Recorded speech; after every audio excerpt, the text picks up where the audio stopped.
We live in a time currently where I believe that a lot of people forget where we come from, how a lot of these technological advances that we've had, primarily in science, medication, things like that. I think they forget where it came from.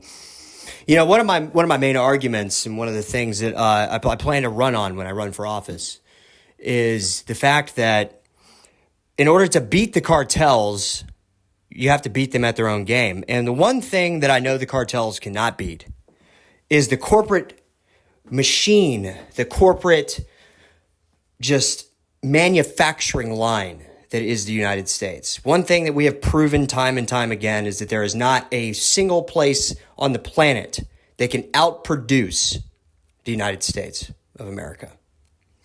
And so knowing that, one of the things that I think is ultimately the biggest way to kill the cartels is to end the drug war.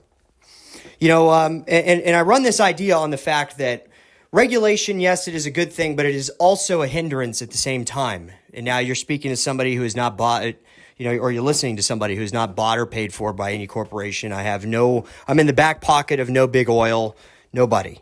Okay? What I am is I am a realist. I'm a philosopher. I think, therefore I am, right? Biggest thing is I believe that philosophy needs to be a required course, and the reason why I say this is because it teaches us how to think, not what to think. And that is often the biggest problem, especially in American politics, is that most people are taught what to think. They are taught to walk down the party line, okay? Well, then the biggest problem with that is the biggest investors happen to be corporate conglomerates or the people who run them. And so it's advantageous for them to produce laws that require an egregious level of regulation, because what that does is it kills the business for the little guy. What people forget is that we come from a long line of people who created vaccinations or medications in their garage, okay? Back when it wasn't illegal for somebody to tamper with amphetamine, okay? What we also know now today is Vyvanse. Amphetamine, when it was first created back in the 1930s, the doctor who made amphetamine, okay, which oddly enough, this came along after methamphetamine, which was produced in the 1800s originally in Japan. But so amphetamine was produced by a doctor, and he wrote his entire experience down as he shot about 40 milligrams of it into his vein. Anybody who doesn't know how powerful 40 milligrams of amphetamine is, unless you're an avid user or you've used it regularly, or you're like me and have a high tolerance due to medication over the years of your life. 40 milligrams to a person who has never done an amphetamine in their life is going to send them, you're going to be high, okay, extremely, okay? You're going to be in an altered state of consciousness. And he writes down the entire trip that he has, the entire experience of amphetamine into his journal. And that was a wonderful, wonderful, story that I listened to. It was actually on a documentary one time that I was watching on Netflix. Anyway, so what my whole point of this jargon and this lesson that I'm trying to teach is the fact that in order to beat the cartels, we have to legalize substances. Narcotics can also get rid of depression in the same way an antidepressant can, arguably sometimes better. Okay. One of the biggest problems that I see currently right now in our world is that we are putting all these people on SSRIs, but yet what most people do not understand is that when you look at the website for that SSRI, or even the pill bottle in some cases, it says on the back of it, it says, we don't know exactly how this affects the brain, but we know it can help. Anything that has that disclaimer on it should not be FDA approved. Period. Never. None of that should be FDA approved. It is absolutely ridiculous that it is. Okay? Yet we have people who cannot go and get a muscle relaxer because it's part of prohibition. What did we not learn from our history with prohibition? It doesn't work. It didn't work in the 1920s. It isn't going to work now. It hasn't worked. If anything, it's created even bigger problems. It's put our young men and women in jail, sometimes for life, okay? It has created a criminal organization beyond the extent of anything we've ever seen before. We know them as the Mexican cartels. Okay, and I'm from Texas, and so most people who live up north don't understand how big of a problem they are.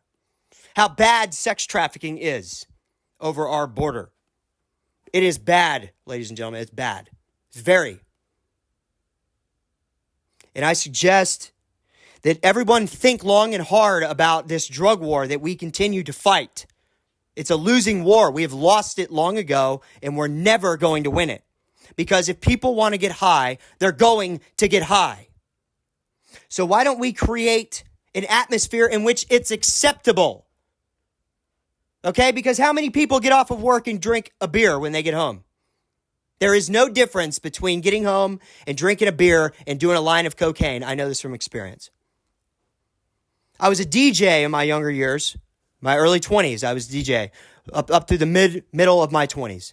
Okay, and I have done an enormous amount of drugs. When I was 18 years old, I spent a year of my life in an LSD acid trip. Okay, a year every day I took the drug. I'm not ashamed of it. As a matter of fact, it grew me as a person. These experiences that we get from drugs are not bad experiences. Not every person who does a drug is going to die or become addicted. As a matter of fact, the minority is addicted to drugs. The minority of meth users become the ones who stay up for a week at a time and go into a psychosis and rob their neighbor or rape their wife or whatever. Okay? That is a minority. And that problem is only a face because you have scared everyone who uses it regularly into hiding. And there's a lot of them. The production level of methamphetamine is a testament to that statement. It now rivals the production of marijuana worldwide. So what does that tell you? That tells you alone that methamphetamine, one, is arguably not as deadly as we thought it was. And two, it also goes to show you that a lot more people like it than what we thought. Okay? So why not make it available at Walmart or Walgreens? Okay? Have it behind the counter so somebody under the age of 21 can't purchase it. Have limits on these things. We can do that. We know we can. We found this out when we put limits on Sudafed. Yet that didn't curb the methamphetamine problem, did it? Now the P2P method has taken over, and they're producing 200s, if not thousands of tons a week in the deserts of the Midwest. And yet here we are still fighting a war we're never going to win on the border. I'm not a Democrat. I'm not even a fucking Republican. I'm an independent. I'm a libertarian. I believe in true freedom back as the same time as Thomas Jefferson, Benjamin Franklin. What those men fought for. That was freedom. What we have today is a shadow of freedom. We don't have freedom. We have prohibition. Prohibition has never worked. It will never work. We fought a war against a king, a tyrant, because of prohibition. At that time, it was known as the Stamp Act. People, we've forgotten our history. We've forgotten who we are. We believe in freedom over security. And we understand that a certain level of risk comes with freedom because it also allows the person that you don't want to be free, freedom as well. That is the risk you take. But that is the God-given right to every man and woman on this earth. And we set out when we founded this country to give people that right. What are we doing today? Not too long ago, we had the Supreme Court. What did they do? They created a law. The Supreme Court doesn't have the ability to create a law. Thank God we have the Supreme Court we have today, where they abolished it. I do not give a shit if somebody wants to go and get an abortion. That is not between me and them. That is between them and whatever deity or God they believe in. That's not your place to decide that or anybody else's. A person will own up to their sins for their own life. It is not your job to ensure that moralistic guidelines are imposed upon people. That's the thing about morals. That's what sets good people from bad people apart. We don't create laws based on those. We do on some more egregious moralistic rules and guidelines like murder or thievery, okay? Because those directly affect others. Arguably, an abortion does as well. However, the difference is abortion primarily affects the mother. Primarily. Yes, a man can be upset about it. And though I would be extremely upset if I ever got a woman pregnant and she got an abortion behind my back and I found out about it, I would be pissed. Like anyone else. But at the end of the day,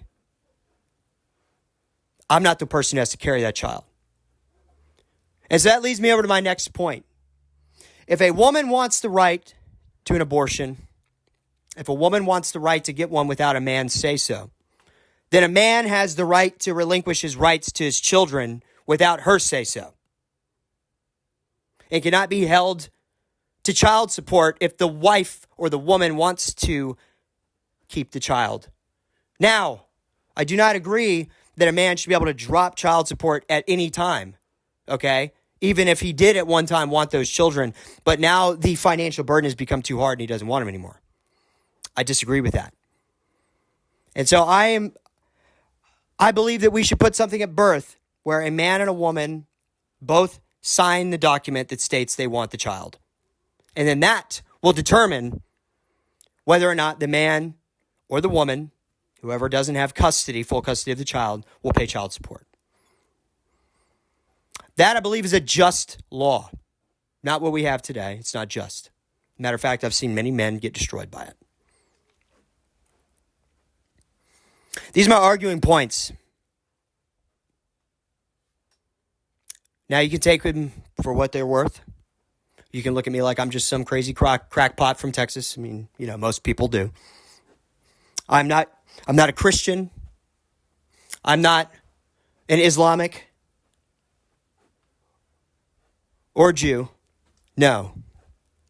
I'm spiritual, and I believe that I've got a direct line to God, just as anybody else does. And I inherently believe that we misunderstand the word God in many rights. When I was 13 years old, I sat on the precipice of the universe, the cusp of our world and the divine heavens, okay? Which we're in that, by the way. We are in the heavens. There is no such thing as the heavens. They don't exist. Because we are just as much a part of the heavens as the heavens are up above us. Because the heavens are not just up above us, they're all around us. We are circulating in the heavens around a star just in the same way all the other stars that we see when we look out into the night sky. The question is that up or is it sideways? Are we looking vertically or horizontally? That's the question. What is up and what is down anyways? Or are they not just one and the same? Just two ways of conceptualizing the same thing in different directions. The point of all of this, the point that I'm trying to make is that we need to be more accepting of other people. We need to be more accepting of their religions, of who they are as a person. If you don't want to carry a firearm, that's fine. You don't have to, but you're not going to tell me I can't. Okay? I have a right to protect myself just in the same way you do. If you so choose to not carry a firearm, protect yourself. Okay? Well, then if somebody does come in and decide to shoot up a store that you're in one day, I hope I'm there to make sure that you're okay. Okay? So this argument on the Second Amendment needs to stop. It's pointless. It's not going anywhere. Just like the argument on abortion needs to stop. Abortion is necessary in the same way carrying a firearm is as well. In some cases, a child will kill the mother if she has the child. We know this. And in those cases, abortion is okay. However, what is it?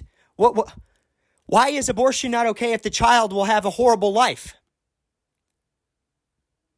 Who would want to submit a child to a mother who doesn't want it? What kind of a life is that for that child? It's a horrible one. No, see, we come at this argument with what we want. That's what we do. That's stupid. And it is stupid to believe that every life is a good life. It's not. Not every person has an equal opportunity. Arguably, I would say that I'm wrong on that just because you have a life in general means that you have equal opportunity. No, we have equal opportunity to experience life. But that does not mean that our experience in this life is the same, because it is not. Every person is unique to their experience. That's why we're all different people. However, we are not different. We are all a being that says I. So therefore, we are one in the same. There is no difference between self and other. The only difference is the experience. That's the only difference. Perception is subjective.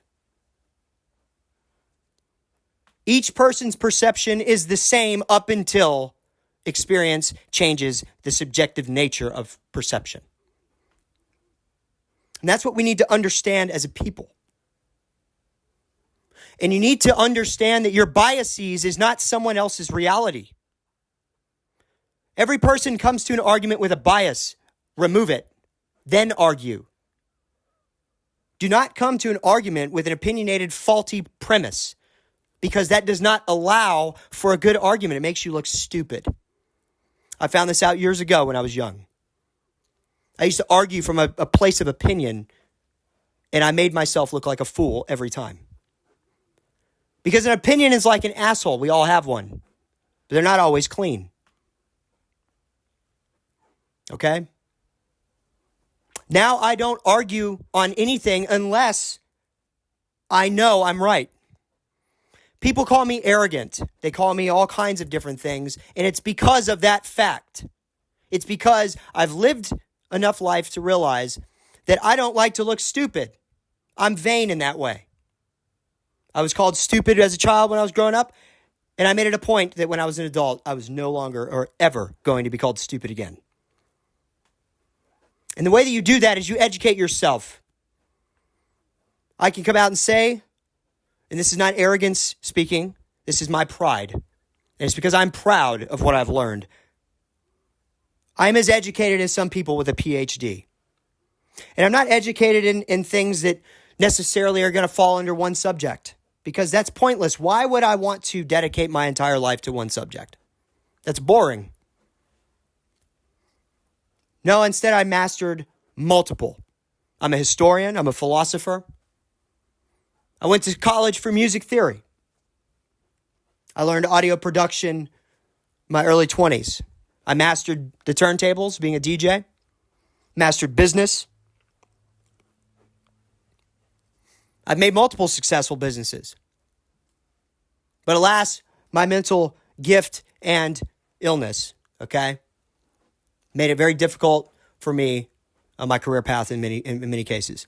So holding a job for me has been very difficult throughout my life because a structured environment doesn't work out very well for me. Okay? It tends to make me go haywire. So I found that owning a business is what makes me the most successful. Not everybody's built for that. Some people are built to be an employee, and that's fine. They'll excel in that workplace. I for one cannot.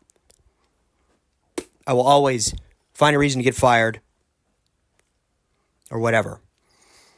Now, I am moving on to public service.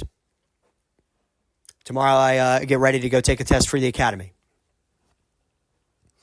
It's been a long time since I've produced any audio or anything like that. But I just want everybody to know that I took a 4-year hiatus. I was with a woman who had borderline personality disorder. And the storm that I went through wrought a destruction upon my life in which I will never forget. However, I can stay back in that place and I can never move forward. And I can stay mad and upset. I can hate her even. But that kind of resentment doesn't do anything for me. It doesn't help me in my life. It doesn't help anyone in their life. When you go on the forums on Quora and you see people talk about BPD, borderline personality disorder, it's disgusting what you see.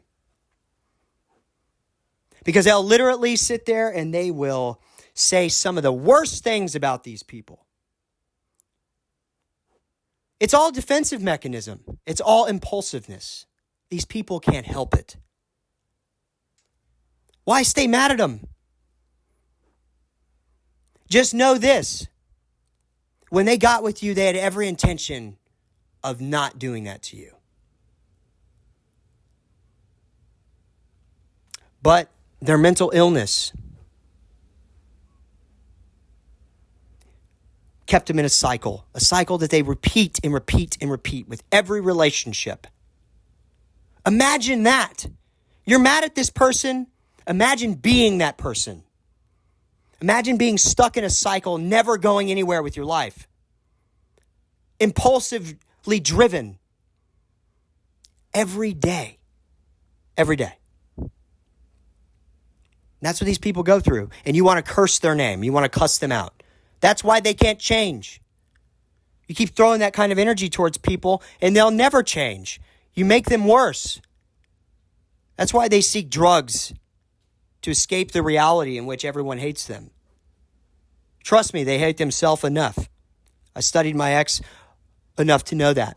The self-loathing is on a level of which I could never imagine. What I've seen her say, what I've heard her say about herself, what I've seen her do to herself. It's sad. Those people need help.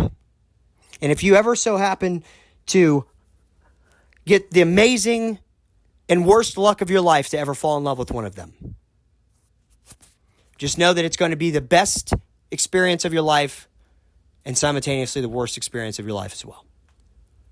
But it is worth it. I will never trade that experience for anything. However, it did do damage on my mind, on my psyche, on me as a person. But that's the thing about damage is that we often forget, is that damage makes us stronger. It's not like a building where you come in and you put some patchwork in. That's not the kind of repairs we're doing to ourselves. Some people do that and they go from one relationship to the other. And if you do that, then you are the same as the person with BPD. You're putting a patch over the damage and never actually fixing it. One day there's going to be so many patches that there's going to be nothing left to do but pull off the Band-Aid and pour the alcohol in it. Okay? And that's going to be the worst time if you submit yourself to that kind of life. Every time I break up with somebody, I sit in my room and I spend time alone. It takes me years to get over somebody if I've been with them for years. I would rather be by myself. I don't have sex. Hell, I hardly even masturbate. And that's because we need that time. We have to find out, what did I do wrong? Why did my relationship fail? How did I help it to fail? Not, what did the other person do? No. What did I allow the other person to do? That's what you're not bringing into the equation. Most people don't. You'd rather blame it on the other person. It's easier. It's easier to point the finger away from you instead of pointing it into the mirror. Oh yeah, because that means that you are the problem. You have a problem. And you are. Why did you allow somebody like that into your life? Or, when did they turn? When did the mask come off and you still stayed? That's the question. At what point did you do what I did and I sold all of my assets, and then whenever I got left, I'm sitting there holding a bag of shattered dreams and hopes, and she's running away. And I'm mad at her? What am I mad at her for? That was opportunity, right? Well, for somebody who lacks a moral compass, obviously, if you have BPD, you're going to lack a moral compass. Because there was a lack of moral compass, that's why you are that way. Because you weren't taught morals, because the people who raised you didn't have them either. That's why you turned out like that. That's why the nuclear family is so important. That's why mental health in this country needs to be just as important.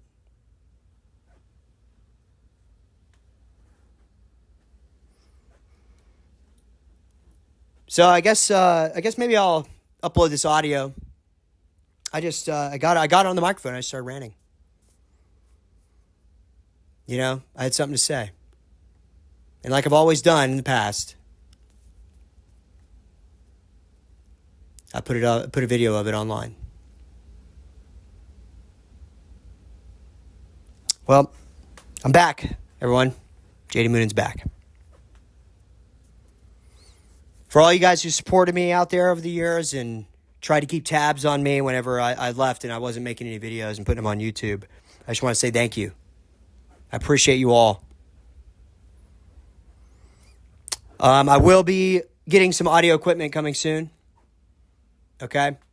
And we'll be getting some actual produced pieces put back in. I'm going to be putting my studio back together. I went through the worst last 4 years of my life. And, well, I say not last 4 years. Went through the last 2 years have been the worst 2 years of my life. My grandmother got diagnosed with Alzheimer's and dementia. I was her primary caretaker for nearly 2 years. I have bipolar, and my girlfriend had decided to leave and go move into her own place. Well, I snapped. Okay, I had an episode, a major episode. I couldn't handle all the pressure. I was the only one working. I was supporting 2 households. My grandmother's accounts had gotten frozen, mainly because, look, my mom and my grandmother had ran up a credit card, and I was trying to transfer that balance over to another credit card. And so what I did was I charged myself on one of my business accounts, and then I was transferring them. As soon as I transferred the money over to the new card,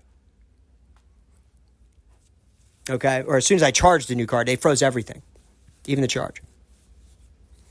Okay, it was deemed fraud. It was not fraud. No, I was beating the bank at their own game. Okay, because it was a no APR credit card. Okay, 0 APR credit card for 2 years. Well, the catch was that a balance transfer was like 15%. There's all the interest right there, baby. You know what I mean? So, I mean, it was, I was trying to beat them at their own game. I used to work in the financial industry. Well, boy, was that a mistake.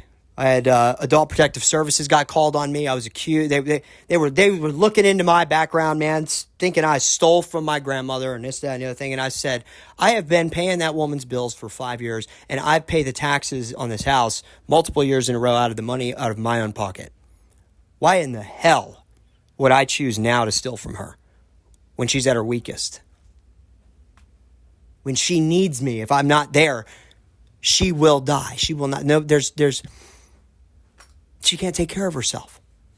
Why would I steal from her now? Now, when I'm successful, I've got a good paying job. Why would I choose now to do that? That's pretty stupid, isn't it? So anyways, they went through all the bank statements and went through everything, all the charges, and they found that I wasn't stealing from my grandmother. Imagine that. Imagine that. Somebody who spent their entire life making a good name for themselves, who has helped take down criminals before, okay, who's talked about wanting to be a detective, wanting to work for the FBI, okay?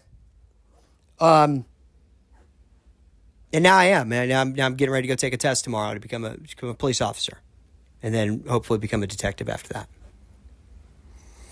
My question is this: why would that person steal from his grandmother?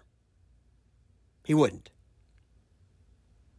Any money he used would have been done with good intentions. It would not have been malicious intent for his own gain. As a matter of fact, I have nothing to show for any gain. Anything I've taken, I've got nothing to show for it. I literally have lost almost everything. Okay? But so in that time period, my girlfriend decided to leave me as well. I got so mad because I thought she was leaving me. We got into a disagreement because she had found a place out in Georgetown, and I showed my disdain for that, and she blew up. Okay? Just because I could not afford to pay for it. Yet I still did. That's why I have no assets now. But I just showed my disdain for it, and she blew up on me. And that started a tidal wave of events in which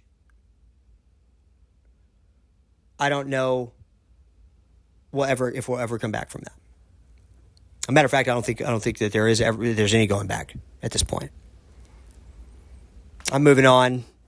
I mean, she said she's moved on. I don't know. She's blocked me. So they of course they thought I was going to have another, episode or whatever. And little they know, I tried to tell them that I hadn't had an episode in 4 years prior to her doing that. Okay. And it was just because I was under so much pressure at one time, I finally imploded on myself. I have done so much work on my own mind and my own mental condition that I haven't been medicated for 4 years. And I hadn't had one manic episode in 4 years from 2018 up until September of 2022. Okay? And that was because I sat and I did work on myself. I found out why, my triggers, what causes me to have that. That's why I didn't work. I didn't work a corporate job until 2022. When I had a girlfriend that was bitching about money so bad because she was so impatient, would not let me build the empire which I had already started building. I'd already started to build. Okay. And my net worth in 1 year went from probably $10,000 to over $150,000 in 1 year because of the empire I had been building. And she didn't have the patience to allow me to continue that.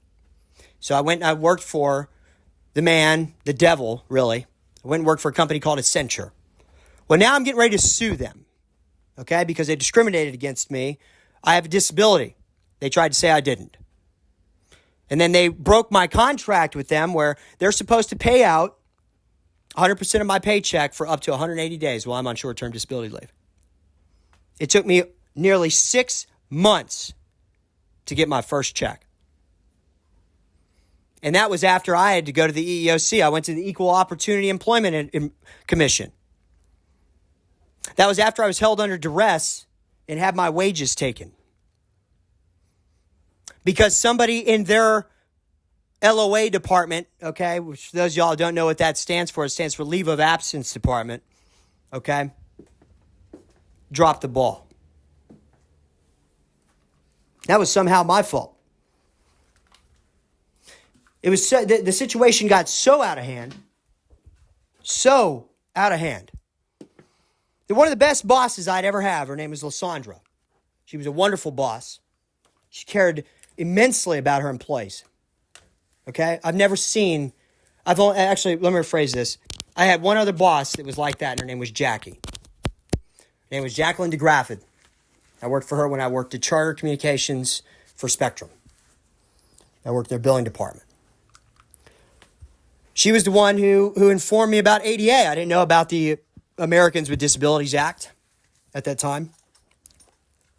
And so I went and I'd gotten the ADA filled out, but at that time it was just for a physical ailment that I have. Okay. Well, then this next time, because I'd actually gotten diagnosed in 2018 with bipolar. We knew I had something my whole life because I went through cycles my whole life. We just didn't know what they were. Till 2018 is when we found out.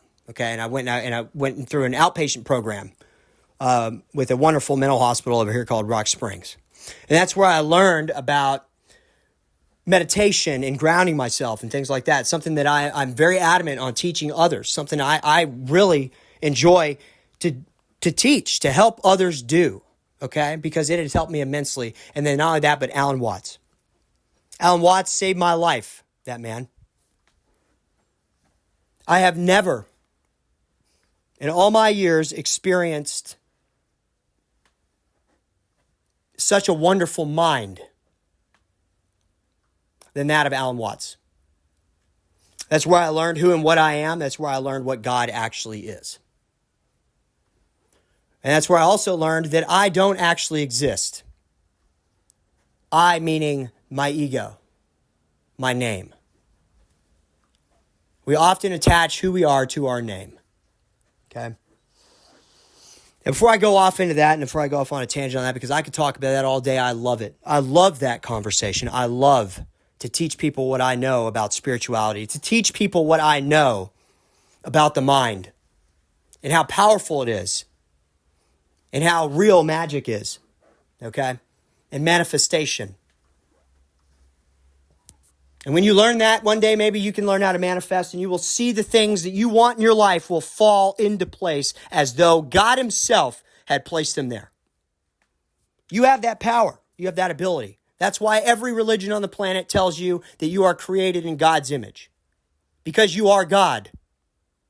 You're not separate from him. You are him, but so is everyone else. That's the thing that people need to understand. God is everything around us. We are not separate from him or it or her.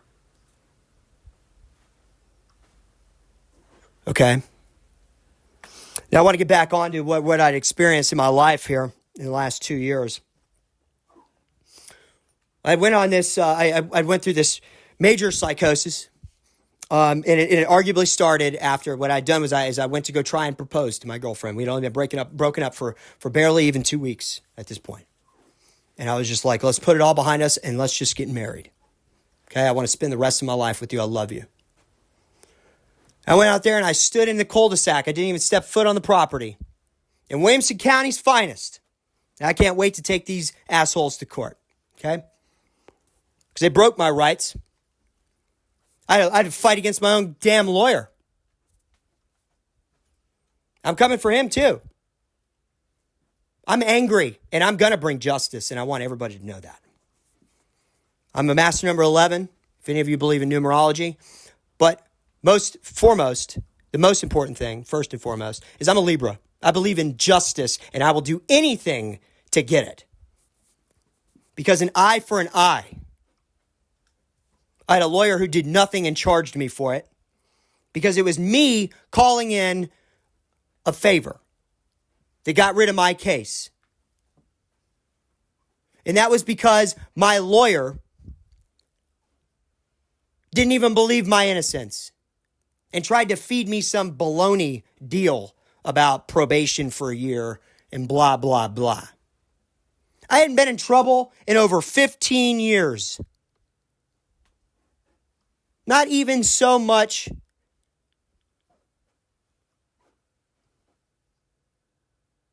as a traffic ticket. I think I might have had one traffic ticket in the last 15 years of my life. 2. Okay? And my lawyer tried to say I committed harassment. Well, it's real funny. Okay, because harassment's very,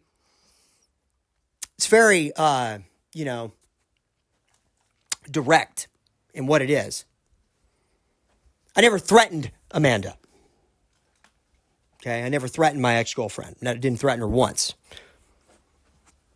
And what was perceived as a threat was not a threat. It was because I was looking out for the best interest of a little girl that I cared about. Okay, and so I had made a comment talking about I was gonna talk to her baby daddy and tell him everything because I didn't know if she was fit to be a mother. I was afraid she might not be. Yeah, I was mad at the time. Of course I was. I called her up and another man answered the fucking phone. Who wouldn't be mad? And that cop took me to jail on that. I hadn't even gotten a warning. They filed harassment on the wrong name. Didn't even have the right telephone number. And Williamson County tried to contact me, they said. Oh, really? Pulled up my phone. I said, well, do you see that number anywhere? Do you see your number for the police station? And that freaking cop told me when he got there, oh, nobody's going to jail today. I said, really? Nobody's going to jail? Why are you having me sit in the back of the squad car then? Which they let me out. Only to put me back in there with cuffs. Let me put it to you this way. I was so mad, I was yelling at the magistrate. Okay? And I told that cop that as soon as he went in there and he ran my name, he was going to find out that I'm not just some friggin' idiot. And he had no idea who he had the back of his seat of his car. And I was coming for his badge. We found out that day. When he went inside and he ran my name, he came out and he's bleached white. You know why? Because he knew I was going to come for him. Because I'd helped law enforcement take down criminals before. I was helping them fight against terroristic groups in the United States. Now I'm okay with talking about it. Not worried about that.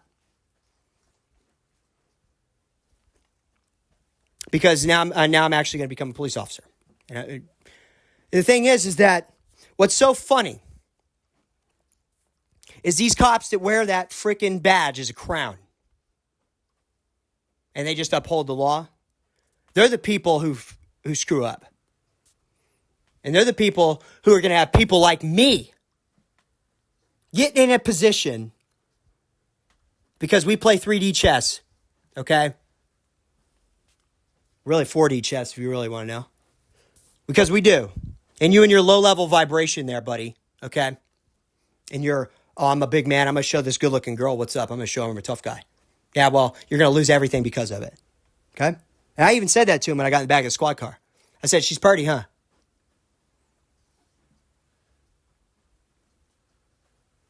Said she's pretty, huh? So when I got in the back of that cop car, we sat there and we argued for about 30 minutes. And that was until he admitted something recorded that he shouldn't have admitted. Right? That there was already an open investigation, meaning that he cannot do a preliminary investigation, which he did. He broke the law. Okay? He could have given me a warning, or he could have given me a summons. As a matter of fact, he was supposed to give me a warning, and I didn't even step foot on the property. Okay? I knew the law. It's not illegal for me to sit in a cul-de-sac outside of somebody's house. That's not illegal. Now, it is illegal for me to call and threaten them and sit outside in a cul-de-sac. Okay, that is illegal. However, I didn't do that. No. And the other times I went over there, I dropped her stuff off in her driveway. Okay? I wasn't stalking her. I was getting her shit out of my house. And that's what's so funny. But Williamson County, they're going to pay dearly for it because I'm going to come after them. And I think that judge knew that when they dismissed my case. But it's sad that I had to call up somebody I worked with to take down some bad people for him to call up the DA and let him know that I was telling the truth. Because the DA thought I was a liar because my girlfriend made me look like one.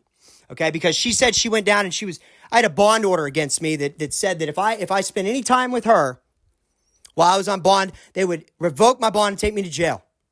Okay, I couldn't be within 200 feet of her house. The whole time I was fighting the case, she was seeing me. She was coming to my house. I was going to her house. We were having sex, all that. Okay? We were back together. And she promised me, she goes, oh, yeah. I went down there and I filled out, it wasn't even an affidavit. She wasn't even getting rid of the charges. I just asked her to write the DA to get rid of the bond order because only she could do it. Now, I didn't have a protective order. No, it was a bond order. And my lawyer tried to tell me I had a protective order against me. I did not, ladies and gentlemen. I did not have a protective order against me. My lawyer was a fucking joke. I sent him an entire defense, and he used none of it. Because he thought I was just a dumb redneck white boy from the South. Right? Isn't that right, Mr. Man of the World? You know what I'm saying? He thinks he's all that in a bag of chips. Let me tell you something. You're not even the bag of chips, okay? Not even the bag wrapped around the chips. And I'm going to take you and your law firm down for doing what you did to me. He broke the rules of the bar. He thought I was stupid enough to not figure that out. He didn't even give me a bill. I asked for a bill. Well, I refused my last payment because he didn't give me a bill. So I had no idea where my money had already been allocated to. None. That's unacceptable, sir. That's bad business.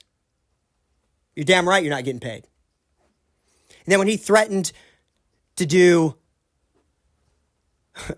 charge me with theft of service, I said, go ahead. And when you do, I'm going to go down and I'm going to sue you for legal malpractice. And he goes, legal malpractice for what? After I sent him a long text message of the 3 or 4 different rules of the bar of the state of Texas that he broke, he flipped out and goes, liar, and told me, don't ever contact my law firm again. Real funny how that works, huh? Guess what? He never filed a damn thing against me. You know why? Because he was afraid I'm going to sue him. Because he knew I was going to win. Well, I am going to still sue you. I'm still within statute of limitations. We're not even a year. The case just ended at the beginning of not even at the beginning of 2023. Okay? It's the middle of 2023. And my case finally was won. It's 8 months of that he drugged me through. 8 months. When it should have been dismissed the day it landed in front of a judge. Because the cops had broken my rights to begin with.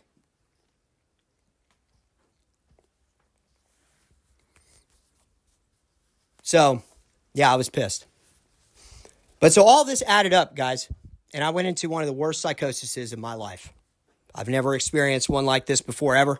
See, and what really set it off was my girlfriend had left me, then sent me to jail, okay? And then literally the next day, I go and I get my car out of the impound lot, come home, and the next day, my grandmother fell down and broke her neck while I was at the store. Fractured it in 2 different places. And I lost it. That was the straw that broke the camel's back. Was that. So all this time I've been taking care of my grandmother. My family, I kept begging for help. My aunt was always too busy with work. Oh, she can't do blah, blah, blah. Okay. My mom was too busy with my sister and her children. Because my sister was too busy screwing around with some guy she shouldn't have been screwing around with. I even tried to warn her. And so my mom was taking care of her kids. So my mom was real stressed out and just didn't have the time to deal with me. And so I was on the back burner, but little did she know what was brewing underneath me. And over the course of the next 3 or 4 months, I went through one of the worst psychoses of my life. Or one of the most divinely experienced. I don't know. I don't know if it was divine experience or if it was just an insane trip. At one point, I was in my office and I was being rolled around on the ground by what I thought was God. Now, interestingly enough, I got in a car wreck when I was in my early 20s. Okay? Well, that car wreck had done permanent damage to my back. Damage that was said at the time that I would need surgery for. Okay? Interestingly enough, when I say I was getting rolled around on the floor in my office, I was getting my vertebrae popped into my back, and all my limbs were getting just moved all different. My shoulder came up off the ground. It wasn't me that moved it. No, I was laying face on the floor, and I was getting my vertebrae were being popped in my back. And I was getting bent in all kinds of different ways and popped and all this stuff, man. And there was one that popped. That one pop that hurt so bad. It was up in the very middle of my back, where I'd always had like a hunch that stuck out right there. I remember that got popped in. Oh my God! Let me tell you something. I haven't had any back problems since that day. So it's hard for me to really know if that was a bipolar hallucination or if that was real. Science would say it wasn't real. How do you explain my back getting fixed? How do you explain that? And if you don't believe me, go ask my mom. There were readings and stuff. I started using tarot at that time heavily. Okay, I'd always dabbled with tarot when I was young, and astral projection and things like that. I've always looked at the more spiritual side of life because I understood that there's more to life than what we understand and what is held at face value. Because there are things that happen that we cannot explain. Miracles, even, in some cases. I would arguably say that whatever happened to my back in there, that was a miracle. And I have no idea how the hell it happened. Well, I do now. Because I embraced the 11 path that I'm on, the one that I walk, the path of the 11. Some might call me a kook or whatever, but I'm very spiritual. I believe I have a direct link to God, and I talk to him every day. Okay? I say him, you can say her, you can say whatever you want. But that's a relationship that I will never lose. I will always be connected. And I know what it is, what it's like to talk directly to them. I have a coin that I flip, and I have conversations with them. Okay? Don't go telling a psychiatrist, they'll say I'm crazy. Okay, I got schizophrenia or something. But so, what's interesting about this is that little voice I've heard in my head that I say is God. Okay, it's this little thing, and some people you'll know it as your inner dialogue when you're reading a book. Okay, if you're reading a book and you're not reading it out loud, that little voice that says the words in your head, that inner dialogue that you got. I can have a full-blown conversation with mine. Okay, and I learned this right after my girlfriend left me. I learned that I had this capability. I thought I was insane. I thought I was going crazy. I was seriously considering putting myself in the mental hospital, getting actually admitted. But then I realized that I'm not crazy. Then I realized that whatever I'm talking to there, that's God. Whether it's my inner monologue or not. And what's interesting about this is, and believe me, when I say that you can ask this man, you can. I started winning gambling a lot. Okay. And I only gambled when the voice inside my head had told me to go gamble. Well, one night my friend Alex had come over, and him and I had never been gambling together at the gambling house down the street, okay, at the game room. And I told him, I said, hey, let's go to the game room. I'm going to win every community jackpot that comes across the screen tonight. He goes, bullshit. I said, watch. You know why I said this? It's because that's what I was told. I get down there, and I won every community jackpot that came across the screen that night. And everybody in the house had watched it. And I told him, I said, this is not the first time. I only come down here and I do this when I'm told to do it. Because I didn't have an income at the time because Accenture wasn't paying me. I was on leave and I was still dealing with what I thought was a bipolar episode. Okay? And my grandmother's accounts had gotten frozen, so the only thing I could do was gamble. That was the only way I could make money. I still had a job, and I was expecting to go back to work within a week or two. That ended up being 3 months later because of everything they had put me through. And so I hadn't went back. They were just making my episodes worse. I don't know if this was 3 different episodes or just one big long one. Or if it even was an episode. Or maybe it was divine intervention. Because a woman had caused so much destruction in my life. And she knows what she's done. The losses I incurred. I'd given her probably over $30,000. Literally what I'd given her in cold hard cash on Cash App. Okay? That was through the entire time we'd been together. I filed a lawsuit at that time on her too. I simultaneously went and shut it down because I was like, what the hell am I doing? Yeah, because I still loved her. I still wanted to be with her. I still wanted to work it out. No. Now that ship, I think, has sailed. And she'll try and say it's on her part. No, it was on mine. Because what it came down to was she was contributing nothing to my relationship, has been helping me hardly at all. Okay? There's a few things. She came over and cleaned my house once when I was in a deep depression. That was nice that day. That was very nice for her. Came and woke me up for work one time. Okay, when I was depressed. Those were two very nice things. Okay, she spent one birthday with me at the beginning of our relationship, one birthday, and got me a gift. The other ones I've spent alone. She spent one Christmas with me and gave me a gift for two. And this last one, it was the only time I hadn't given her a gift or paid for all of her daughter's gifts. Okay? And that was this last Christmas. And that's just because I'd finally been drained to the point to where I have nothing left. I had nothing left. I couldn't afford it. Okay? And I think that's what that was God trying to tell me, hey, you're meant for something. You have a message to bring to the world, okay? And this person is holding you back. I have a job to do. I want to run for politics. I found out a long time ago that if you want to make change in this world, you have to get in there and make it. You can't vote somebody in that's going to change it for you.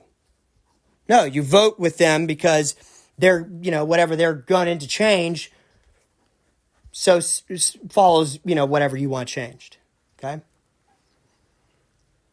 And so I guess that's what this is about. It's just me just talking about what I've been through.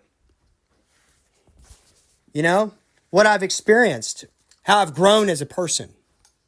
Because where I'm at today, I can say mentally, emotionally, I'm stronger now than I've ever been before. And that I can thank Amanda for. That I can thank that relationship for. And the hard time I've just been through. I can thank that. There's one thing that Marcus Aurelius said a long time ago, and I think it still stands to this day. Marcus Aurelius said that nature shall never put any man through that which it is not already fit him to bear. And that statement could not be more true today than it was over 1,000 years ago. Marcus Aurelius was an emperor of the known world at that time. Most powerful man alive on earth at that time. And we have access to his meditations, and why every person who hears this video has not read that book yet would astonish me. You get to have a glimpse into one of the greatest men in world history. Those were things he wrote before he went to bed every night. I remember there was one in there, he said, of course a person would act like that. Why would I resent someone like that? That would be like resenting a fig tree from excreting juice. And I thought that was so funny. Because what he's saying is, why would you resent somebody for their nature? Because that's the kind of person they are. Why hate them for it? That's what I tell myself when I think about my ex-girlfriend or my ex-wife. And then I pity them for what kind of life they're going to live, or what kind of life they already have lived. Okay, and in both cases, I'm lucky because I only had to experience 5 or less years of either one's life. Okay? Because I can tell you right now, that kind of karma, I don't fucking want that in my life. No way. I've experienced it for a little bit of time. There's a reason why I'm a moral man. Okay, and people can sit there and say that I sit on a high horse or I think I'm better than everybody. No. I hold myself to a higher standard. And so therefore, if you hold yourself at a lower standard than me, then I will not associate with you any longer. And that's how it's going to be. That's the reality. And that's the truth. Because for far too long have I suscepted myself to other people's bullshit. I've suscepted myself to the lower energies of other people's lives. And I've either ignored it or been in denial. And that's the dumbest thing I could have ever done in my life. And I will not do it any longer. I had a good life before I met my last girlfriend. I had some setbacks, don't get me wrong. I've made some bad choices. However, I would arguably say that because of her, I wasn't able to pay my stepdad back for money I had borrowed. And I didn't even borrow it, actually. It was money I was investing for him that I ended up losing in the stock market. That I would have had it paid back in a year if I would have never gotten in that relationship. I had quite a bit of money before I met her. I had over $20,000 in the bank. Right thereabouts. Yeah, I still had enough money to live pretty well for about another half a year. All my bills were paid up for the whole year and all that. And now here I am today. And I'm at the same place I was financially. Well, maybe not. But I'm at the same place I was, pretty close to it financially, as I was in 2019. Right before I had my major boom. The difference is that now I know exactly what I need to do to get that boom. That's the difference. Now I can blast off like a rocket ship. All I have to do is wait for the idea. And I know that. That's why I'm patient. And I'd already set myself up to receive a major amount of money because I will win this lawsuit against Accenture. The EEOC believes that they had committed discrimination against me, and the DOJ will take them head on for me. I have to pay nothing. And so you bet your ass Accenture's going to pay me. They will. That settlement or that first meeting comes up in March, and I can't wait. Because they laid me off. And this is what's funny. They laid me off because they were afraid I was going to say retaliation, so they gave me a severance pay of a month of pay, right? After all the damage they'd done to me over the year when I couldn't use my PTO, okay, because it was in the negative for something I didn't even do. They almost fired my boss, okay, held me under duress to take those wages back.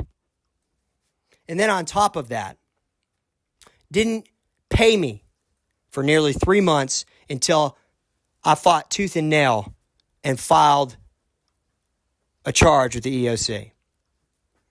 Then, when I came back to work in February, the only person that would speak to me was their lawyer investigating the case. My boss didn't even speak to me. What does that tell you? Does that sound like an innocent company to you? Oh, no.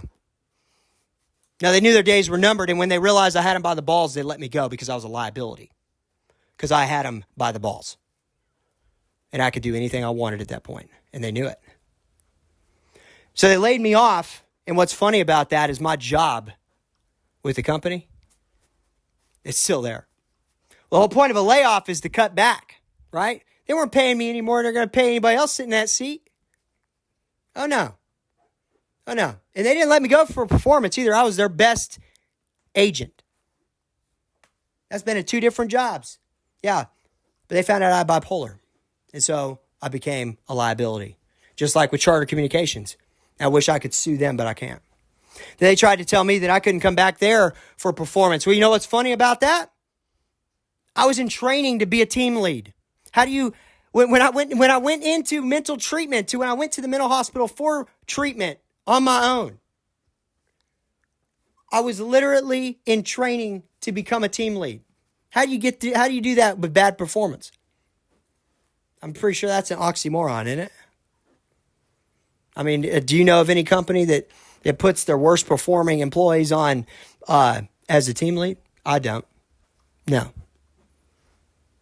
Typically the team lead is a go-getter. That's the person. They're hungry.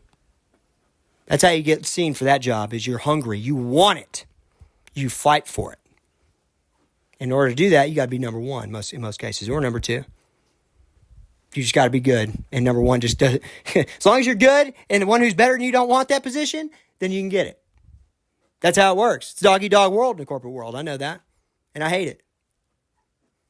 Because you'll put anybody down to get up. I don't work that way. Anyways, I think we're going to start back up the podcast and all that good stuff. Redneck Philosopher, as I used to go by. Anyways, thanks for listening, guys. The next one will have a video. I just want to say, I love you all and all my supporters out there. I appreciate you guys for all the years of support and stuff that you've given me. We're coming back. So I'll be streaming on kick.com starting in the future. So I'm no longer going to be streaming on YouTube, mainly because I'm not going to have all my eggs in one basket and then get shafted by YouTube again. Okay. I'm sorry. My butt still hurts from that. Anyways, thanks for listening, y'all. And, yeah, I love every one of y'all. And so it's good to be back. Have a good one.